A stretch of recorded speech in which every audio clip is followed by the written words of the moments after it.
This is Bloomberg Businessweek. Insight from the reporters and editors who bring you America's most trusted business magazine, plus global business, finance, and tech news. The Bloomberg Businessweek podcast with Massar and Tim Stenovec from Bloomberg Radio. Baby, what a big surprise. Right before my very eyes. All right. Well, the great monetary pivot is near as central bankers engineer a once unthinkable soft landing in the world's largest economy. I think to a lot of people, that's the big picture takeaway after yesterday. The Fed gave its clearest signal yet that its historic policy tightening campaign is over by projecting more aggressive interest rate cuts in 2024 in the process of igniting one of the biggest post-meeting rallies in recent memory. We're going cross-asset. We're talking stocks with Bloomberg News markets reporter Abigail Doolittle. We're talking bonds with Bloomberg News rates reporter Michael MacKenzie. They're both here in the Bloomberg Interactive Brokers studio. Michael, I want to start with you with the rates moves. So is that it? The Fed's just completely done and 5% was the top of the 10-year? That's it. That's it. All right. Interview over. Yep. Thank you for your answer.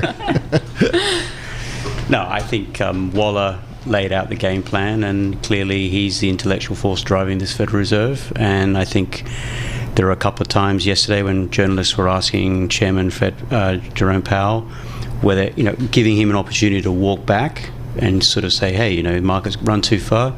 He just served up the sort of dovish pivot on a silver platter. I mean, the market's run, and it's going to keep running now. And frankly, the rate cuts starting as early as March, it's on the table. You've written multiple times this year, Mike, because I've read these stories about how traders have been burned by piling into bets that we're going to get rate cuts. Are we in the same situation now, or is something different this time, where you're not going to be writing that story in 3 months from now? Well, to be honest, that story changed once we got above 5%, because the risk reward of buying treasuries with a coupon of 5% were very compelling, and we wrote about that in October. And when I went out to Los Angeles and Southern California to talk to bond managers in November, they were optimistic that they were on the right side of this trade. Mm-hmm. They were loading up on bonds above 5%. I guess at the time they didn't really think we were going to get this kind of pivot from the Fed. But it's here, and I think it's here now because the data is cooperating. We are slowing. True, the market has been ahead of this. I think Deutsche had the research saying is seventh time a charm. Yeah, something like that. And it does look like seventh time is going to be the charm, because the Fed is telling you that they want a soft landing. They will start easing. I thought one of the more compelling lines from Powell yesterday was when he said, we can't wait to cut rates. We can't wait for inflation to get to 2% before we start cutting rates. He's telling them we're going to start cutting pretty soon if the direction of travel and inflation is down towards that sort of 3%, 2.9 handle. So I think the bond market here is in good shape. I think you're still going to have volatility, because all it'll take is another, sticky sign of inflation early next year, and suddenly there'll be a backup. But I think what's really compelling now for the bond market here is that you've got $6 trillion of money sitting in money market funds. They now have to make the move. They missed the boat back in November when yields were at 5%. You could have locked in a 2-year at 5%, 5-year at 5%. That's gone. Now, the highest yielding coupon on the Treasury curve today is the 2-year at 4.40. Pretty much everything out, apart from the 30-year, is below 4%. So any backup in yields from here is going to encourage people to start saying, I've got to start shifting from cash. And that's a huge amount of money sitting there. Yeah, the question is where they actually shift that cash. I want to bring in Abigail Doolittle, markets reporter for Bloomberg News. Abigail, I want to talk about the equity portion of this rally. Year to date, the S&P 500 is up almost 23%. As of this morning, we were talking about a new record high for the NASDAQ 100, for the Dow, since pulled back on these, but we're still in that area. This is the rally that caught a lot of people by surprise.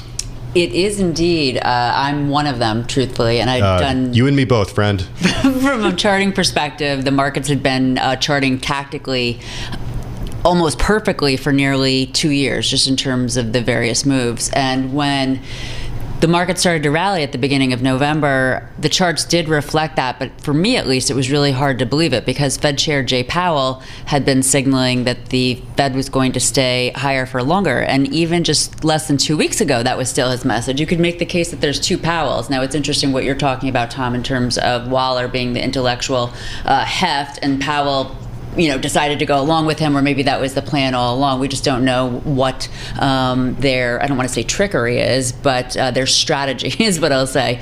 And so I think that a lot of folks have been caught off surprise by this market starting in early November, mid-November, late November, and now certainly yesterday.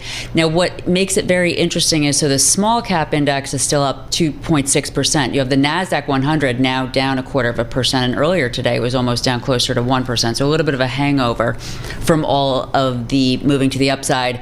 But what's really impressive is on the S&P 500, the volume today is almost 70% above the 20-day average. So that suggests that the market's all in on the idea that there is, in fact, a Fed policy change and they want in. So the move up 0.2% really says nothing, but that volume suggests that folks are really repositioning. I want to go to you with this question, Abigail, and ask the same question to Michael about that $6 trillion in money market funds. Do you think, what portion of that do you think we can expect to go to the equity market and when? And then where do you think it goes if it's not in the equity market? Does it go to the bond market? So from an equity market standpoint, each of the indexes right now is at a real crossroads. They're basically at resistance. So the selling pressure that has come in, so the NASDAQ 100, it's record high. It's basically now gone back down into the range. We've seen that sort of action a lot of times.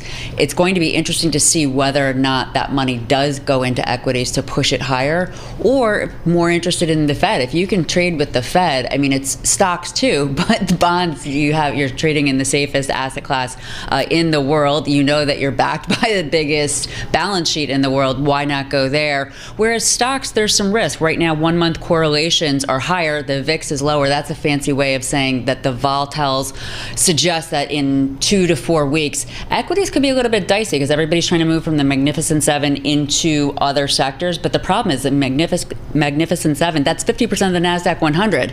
It's 30% of the S&P 500. So that only goes so far. So I don't know the answer to the question. If I had to speculate at this point, and also technically chart technicals on yields, there's air pockets. They're just going to keep going lower. So I would say probably more so bonds.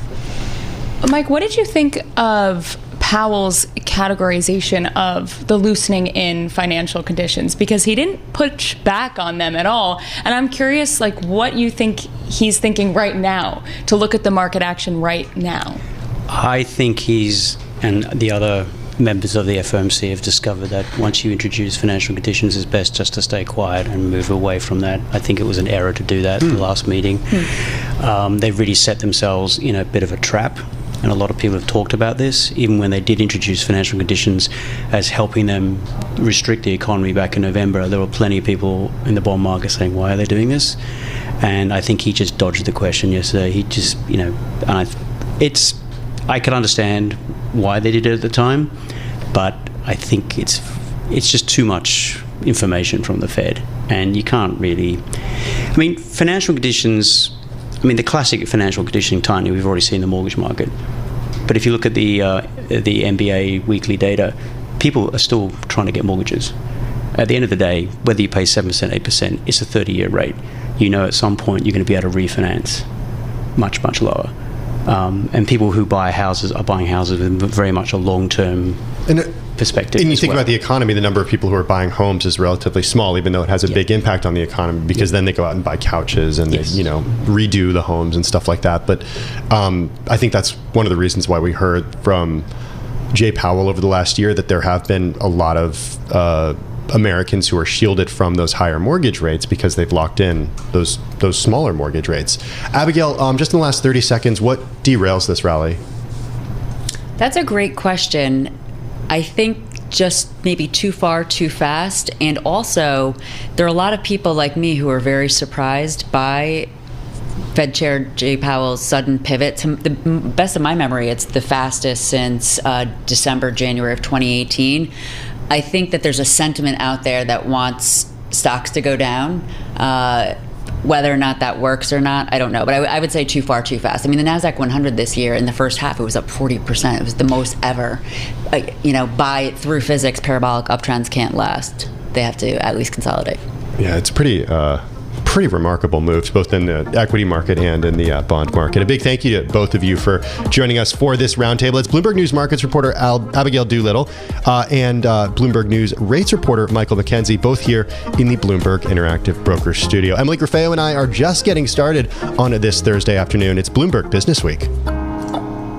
You're listening to the Bloomberg Businessweek podcast. Catch us live weekday afternoons from 3 to 6 Eastern. Listen on Bloomberg.com, the iHeartRadio app, and the Bloomberg Business app. Or watch us live on YouTube.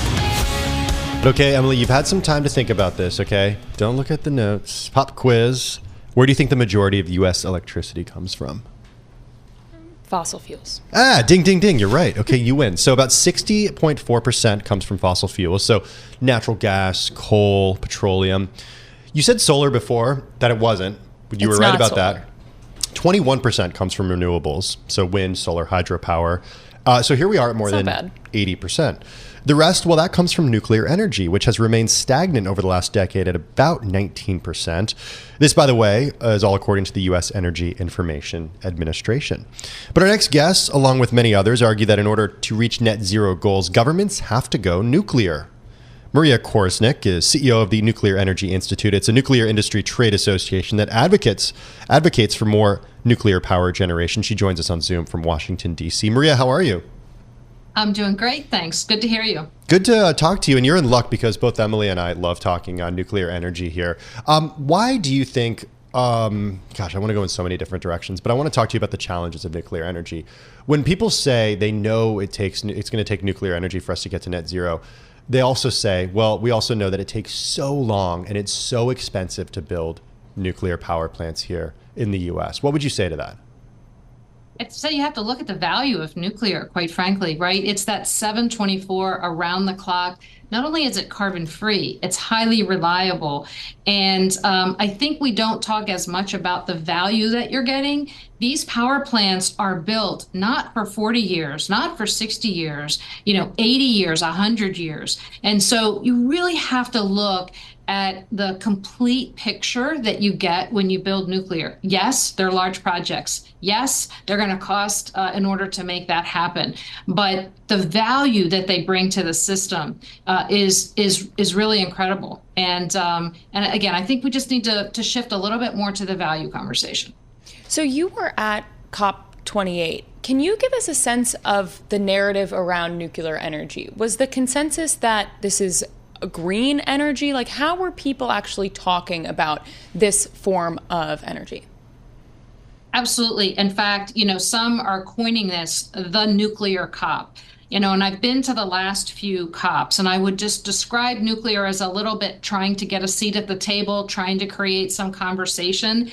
This COP, we're in the sort of official documents from COP. We're in what's called the stock take, paragraphs about nuclear, about wind and solar together being what's required. The fact is that, nuclear was never officially credited and mentioned in the way that it is here. Tripling nuclear was a pledge that was signed by 24 plus countries. The IAEA had a pledge on just crediting nuclear for being part of the decarbonizing solution. Over 40 countries signed that. So I would really say this COP was sort of a real recognition of the value that nuclear is going to bring. And quite frankly, we're not going to get anywhere close to the commitments if we don't include nuclear in the solution. We have to be there. I think people are still scared of nuclear. I have to tell you, I grew up, and people who've heard me talk about this before, apologies, but I grew up near a nuclear power plant in California. It's actually the last online nuclear power plant right now, Diablo Canyon in San Luis Obispo County. We would have siren drills once a year. I think it was the first weekend in September at noon when, the sirens would go off to warn people like, okay, this is what would happen if there were some sort of nuclear meltdown. People had iodine pills at their disposal. Is that, and they grew up, thinking about Chernobyl, 3 Mile Island, What's the safety around this stuff for people who say, wait a second, I'm a little scared of nuclear? Yeah, honestly, it's incredibly safe. And, I'll say, grew up around nuclear. I've operated plants. I've been a nuclear plant operator. I've been a site vice president in charge of one plant. I've been a chief nuclear officer in charge of 5 reactors at 3 locations. And I just say I know nuclear from the inside, and I would live next to a nuclear plant any day. They're incredibly safe, and especially as compared to other technologies that we need. And I would also say that, nuclear uses the fewest critical minerals. Nuclear uses the lowest land space, if you will, for the volume of energy that it produces. From a life cycle perspective, it is in the lowest use of carbon for the whole life cycle of the plant. It's clean energy, and in terms of carbon-free and in terms of other emissions and jobs. You get a lot of jobs with nuclear. Yeah. They're little economic engines for the local community. I think to a lot of people, it's almost perfect. But I think a lot of people would also say, what about the waste? We still haven't figured out what to do with nuclear waste. Yeah, I look at that a little differently. I'm so proud of nuclear for being able to account for all of its waste. Oftentimes we look at nuclear and say, what are you going to do? And I say, well, you know what? We know where every piece of it is. From all of the waste or all of the nuclear power that we've used since the 1960s, we know where every piece of that is. And you're absolutely right. Some of the fuel that we have today, which we call waste, I would prefer to say it's used fuel. And why do I say that? Because it can be used again in other types of reactors. And those other types of reactors are ones that we are trying to bring to the marketplace literally as we speak. And so I would say the used fuel you have today is a future resource, and we should look at it like that. What's next for nuclear in the U.S.? Are we trying to build more reactors actively in this country? So we're building some down in Georgia right now. One went online this year, and the second will go online next year.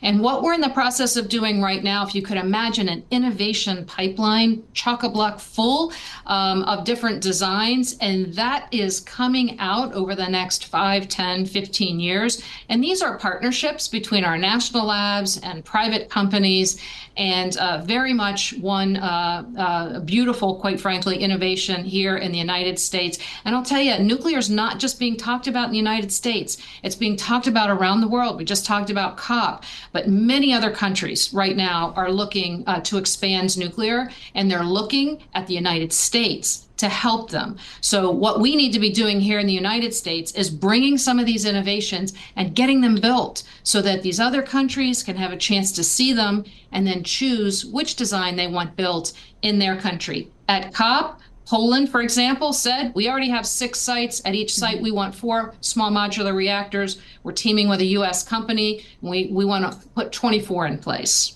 Maria, I have to ask, what do you make of the price of uranium? It's up 75% this year. I write about ETFs and commodities markets, and there's a lot of interest for buying into this nuclear energy uranium trade. But why is it up so much, 75% this year?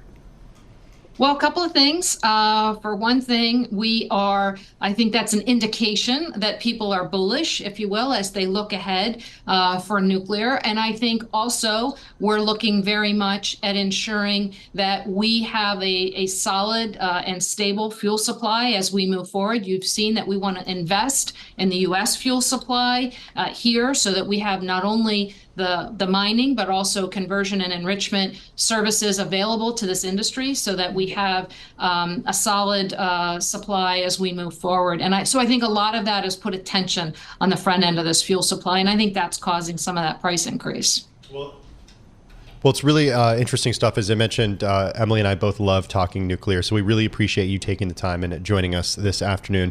Maria Korsnick, CEO of the Nuclear Energy Institute. It is a nuclear industry trade association that advocates for more nuclear power generation. She joined us on Zoom from Washington, D.C. The issue is just the timetable for these, Emily. I just wonder, politicians don't necessarily have long-term horizons when it comes to their decision making because of re-election campaigns, and it's so hard to do these big infrastructure projects. Yep. So I just wonder, what the appetite is for building more nuclear power in the U.S. And like you said, there's so many people that are so excited about this, and then there's still some people that just can't shake that idea of Chernobyl. Yeah. You're listening to the Bloomberg Businessweek podcast. Catch us live weekday afternoons from 3 to 6 Eastern on Bloomberg Radio, the Bloomberg Business app, and YouTube. You can also listen live on Amazon Alexa from our flagship New York station. Just say, Alexa, play Bloomberg 1130. I'm out in the cold, fighting so. There's nowhere to go. I'm out in the cold. Out in the cold, it's a most read story on the Bloomberg Terminal, and it's the cover of the new issue of Bloomberg Businessweek Magazine. You can read it now on newsstands on the Bloomberg Terminal and at Bloomberg.com/Businessweek.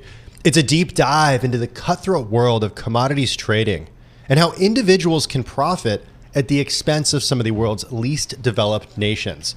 The trade at the center of the story involves a Swiss-based commodities firm, a state-controlled Italian energy group, and Pakistan, one of the world's poorest nations, which found itself, yes, out in the cold. Steven Stapczynski is senior energy reporter at Bloomberg News and part of the team that wrote the story. He joins us on Zoom from Japan. Also here is the editor of Bloomberg Businessweek, Joel Weber. He's with us in the Bloomberg Interactive Brokers studios. Joel, Pakistan is a country of more than 200 million people, and it faced some serious consequences when it found itself in recent years without the LNG that it thought it had signed contracts for. I mean, we're talking factories being forced to shut down or dramatically cut their output, people going into poverty. It even drained foreign currency reserves. This is a huge story. How did it get on Businessweek's radar? How did it get on your radar? Stephen, one word. And Stephen has been all over energy. And what's interesting, though, about this was, and we're going to rewind the clock and we'll hear directly from him, because basically there was a trading opportunity that the outset of the Russia's invasion of Ukraine created, and traders saw it coming and were able to do something about it.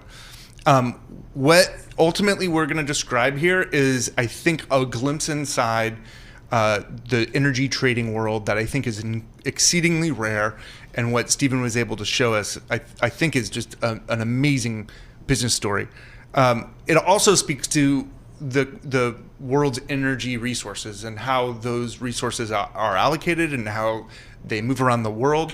LNG, liquefied natural gas, is ultimately what this story is about, and it has in general been a very powerful tool that a country like Pakistan, which may not have abundant natural resources to provide energy for itself, is able to import from abroad. But it also becomes a unique vulnerability because of that.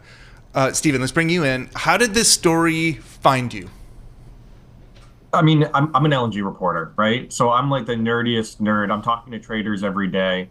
And back in 2021, so this is years ago, there were some rumblings. It's like, hey, there's some shipments that aren't going to Pakistan. They should be going to Pakistan. They're being canceled. And Pakistan has a gas shortage.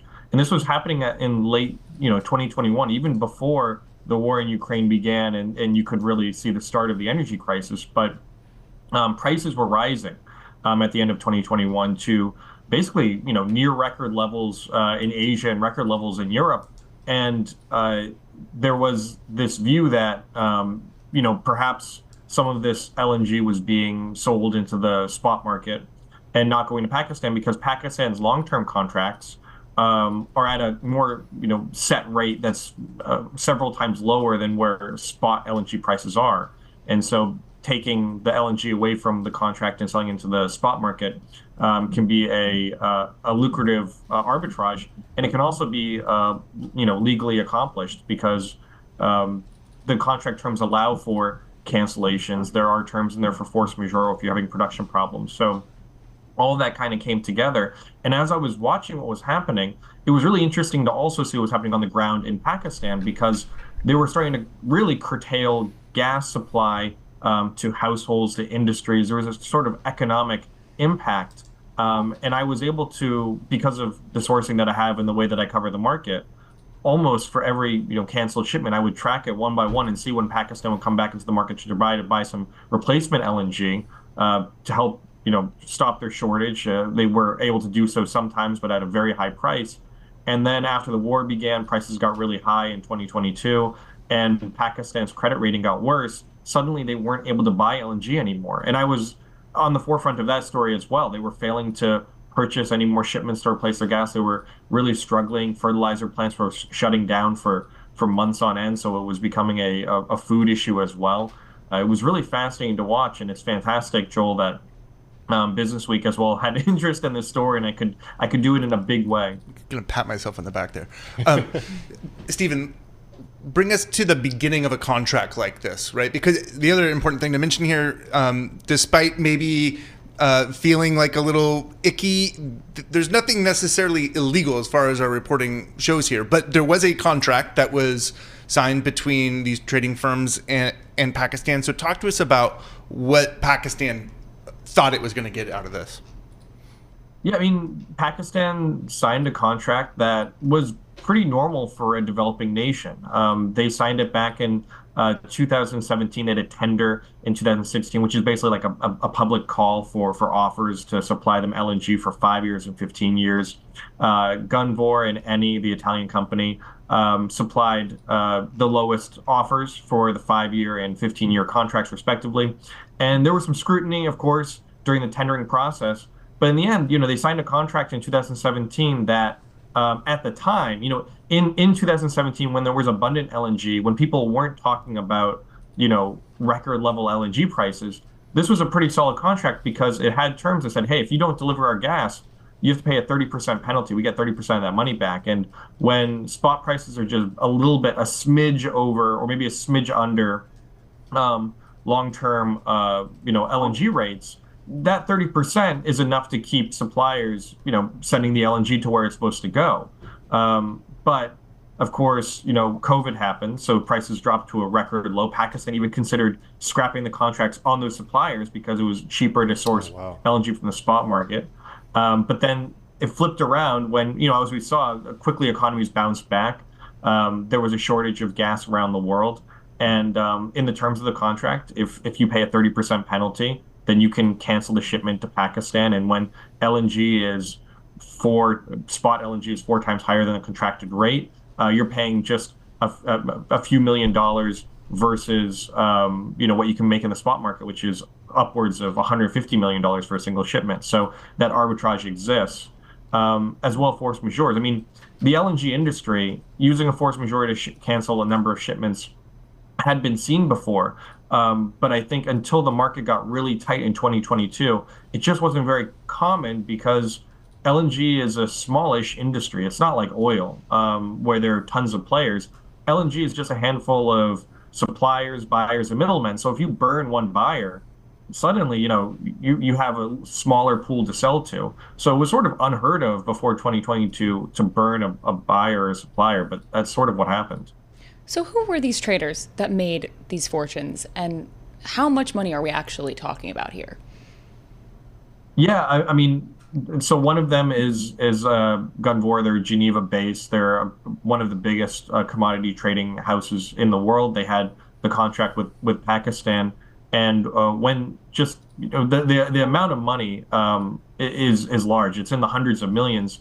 How much they were able to make by diverting supply from the Pakistan contracts into the spot market, according to the sources that we've spoken with. But of course, there was one instance where Pakistan had a contract with Gunvor. They had 5 shipments left, which is quite a bit of gas for a country like Pakistan, for delivery from April to July 2022. And when Gunvor canceled the contract, they were able to siphon that gas into the spot market.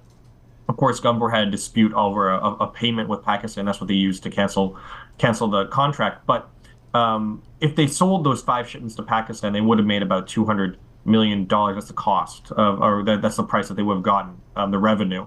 But by selling into the spot market, they made $600 million. So already you're seeing there's that $400 million charge that or increase in value that they can get by just selling into the spot market. On top of that, you look at all the exactly all the other shipments that you could make. Those 5 shipments were just part of this larger story. There were many more cancellations, many more diversions. There's one LNG cargo that Gunvor sent to Pakistan where only part of the shipment was unloaded at their port, and the rest of it went to Turkey, where they received 3 times the price that they would have gotten from Pakistan. So Gunvor is one of the interesting characters. As you know in the piece, a single LNG tanker provides enough gas to run Pakistan's entire industrial sector for about 5 days. So when we're talking a tanker here, that's a significant amount of fuel, especially for an economy that is so dependent on industry, and one that is trying to grow, at least until it ran out of fuel.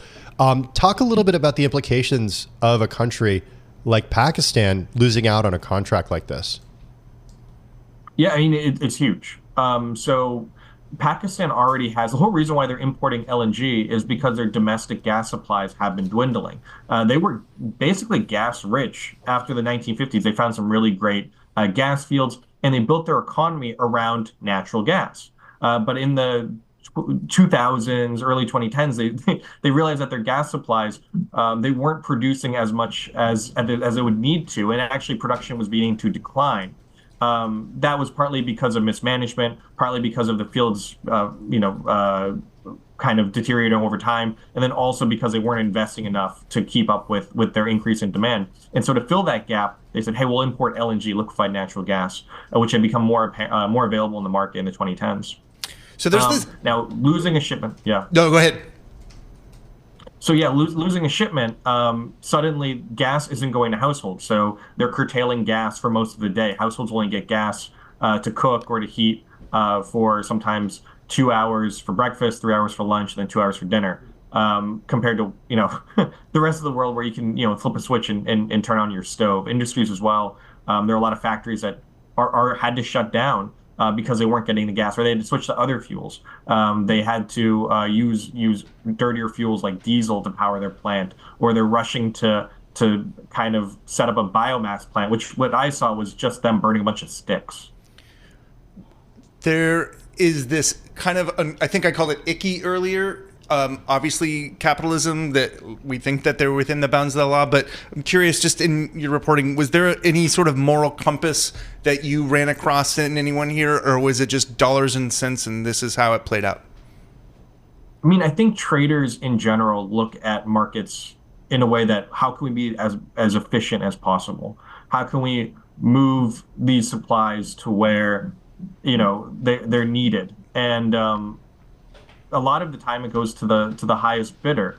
And so, I got into a bit of this story, but in previous stories, a lot of the gas was going to richer places. So in Europe, they were able to continue operating without, pipeline supplies from Russia because they had so much more LNG. And sometimes that LNG came at the expense of shipments not going to emerging nations.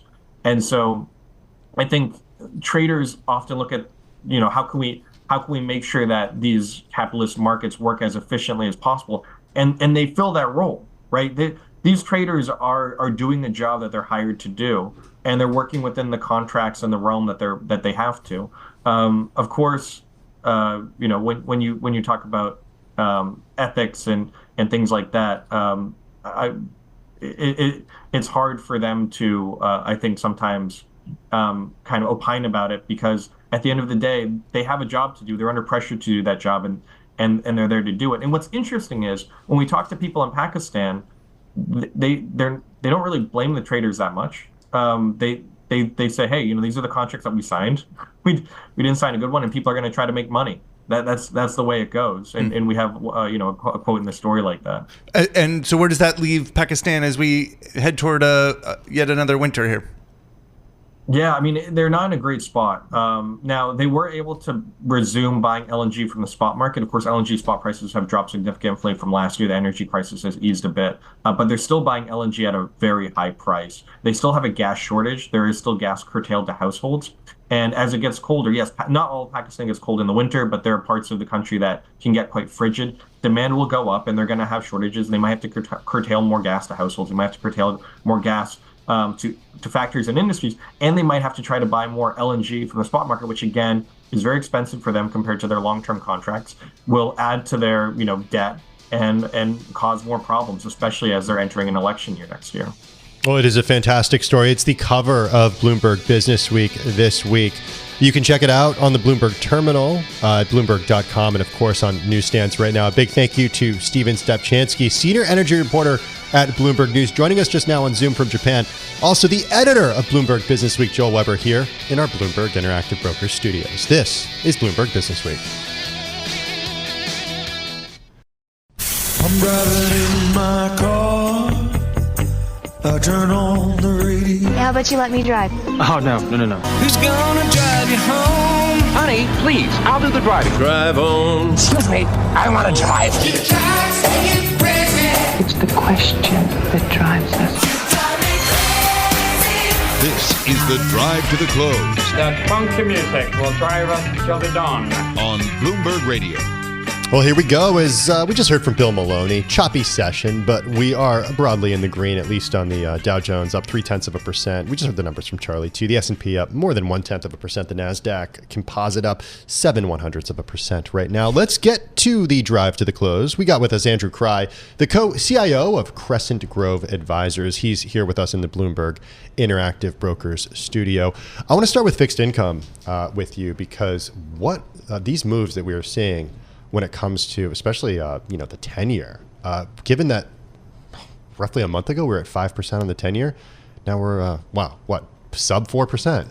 Wow. It's extraordinary. Did you see this coming? I would say we... Be honest. Be honest. Well, we had started to inch out on duration. Okay. Because you start to get to 5%, and clients we work with, in particular, tax-sensitive municipals, start to become very interesting on a taxable equivalent basis. If you can lock in longer duration, 7-8% taxable equivalent yields, right? That's really attractive, particularly from where we came from, going back to the 2010s, your interest rate policy, et cetera, right?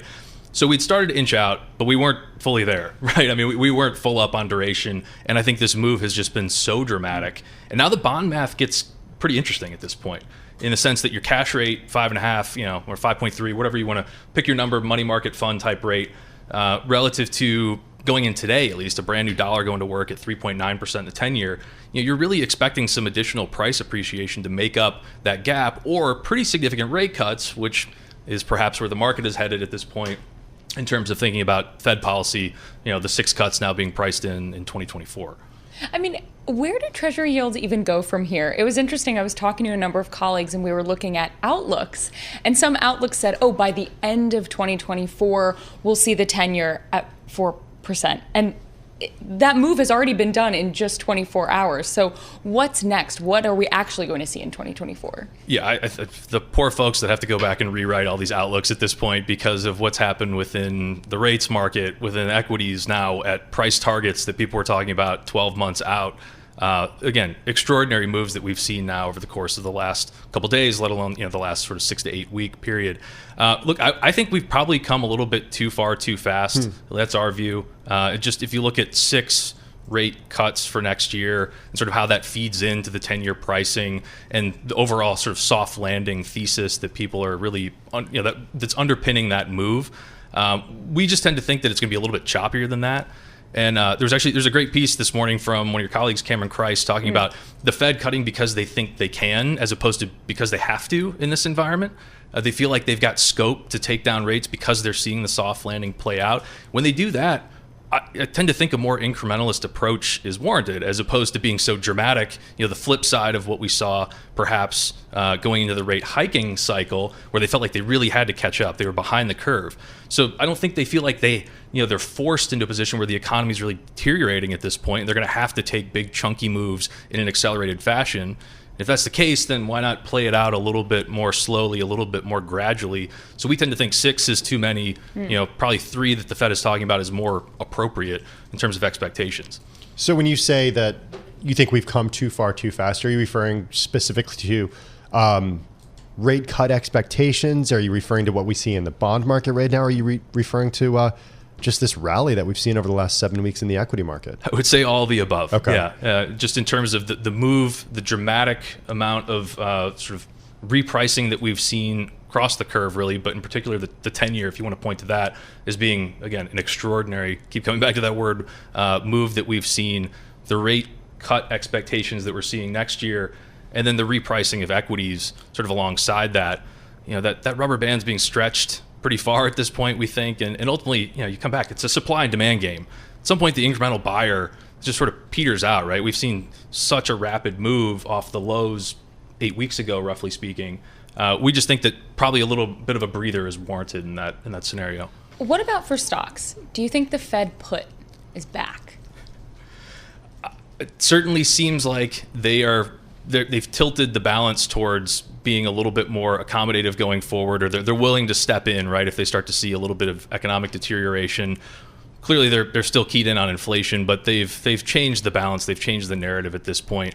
I think as we look at stocks going into next year, really today it'd probably be a microcosm of what we would think about going into 2024, meaning a rotation out of some of the really big winners, the mega cap tech names, and into things that would sort of represent a catch-up trade, if you will. Small caps, more value, cyclically sensitive types of names across the market that have been left behind in this period where the Magnificent Seven were outperforming so dramatically. So again, we would look at, again, a day like today and just say, this is probably what we'd expect into 2024. Not to say that tech's going to be bad, but we just think the relative value trade is now on.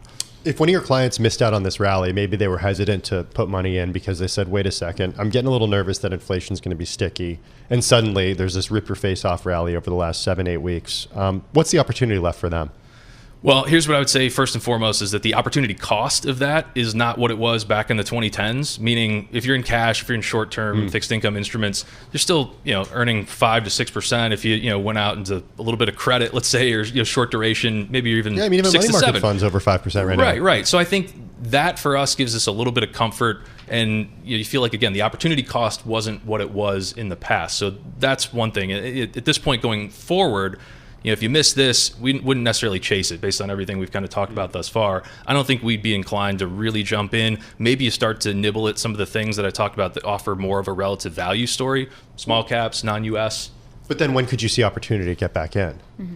Well, so I think in terms of larger cap stocks, that's where we'd be a little bit more cautious. We think going into the beginning of next year, at some point there's going to have to be a little bit of a recalibration. Again, just go back to pure supply-demand dynamics. You're going to exhaust the demand side of the equation in terms of who's the incremental buyer at some point. We think whether it's 5%, 10%, whatever that sort of corrective reset phase looks like is going to offer the opportunity then to get a little bit more bullish, into the balance of 2024. You said today's action was a microcosm of what's going to happen. So we're seeing small caps rally, but we just have a minute left. We're also seeing some speculative tech rally. Cathie Wood's ARK Innovation ETF, some of the most shorted stocks in the market up 6%. Are we going to see that kind of animal spirits continue as well? I think you could see, broadly speaking, if the soft landing narrative continues to play out, that bodes really well for risk assets. And I think that could bring people back to the table with some of those more speculative names. Some of the things, again, that have been left behind now over the last 12 to 18 months were beat up so badly as rates were moving to the upside. I think this exuberance, as rates potentially start to move to the downside, could kick back in. I think it's definitely something you could see going forward. The other thing would be, if you look even at like private markets, companies that are waiting to IPO, if the IPO window opens, rounds that's the other big question. Waiting to be priced, right, because of risk appetite. Andrew Krei, Co-CIO at Crescent Grove Advisors here in the Bloomberg Interactive Brokers studios.